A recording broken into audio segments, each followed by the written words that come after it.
నమస్కారం. సుప్రభాత కంఠారావానికి స్వాగతం. ముందుగా ప్రధానాంశాలు. స్వచ్ఛ ఆంధ్ర స్వచ్ఛ దివస్ కు ప్రభుత్వం శ్రీకారం. మైదుకూరులో ప్రారంభించనున్న సీఎం చంద్రబాబు.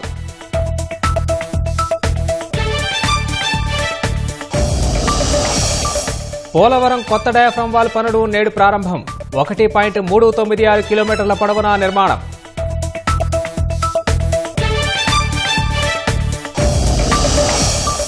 సిఐడి మాజీ చీఫ్ సునీల్ కుమార్ పై విచారణకు ఆదేశం.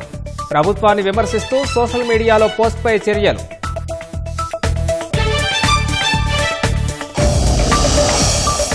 కోల్కతాలో మెడికోపై అత్యాచారం కేసులో ఇవాళ తీర్పు. వెలువరించనున్న సీల్దా కోర్టు.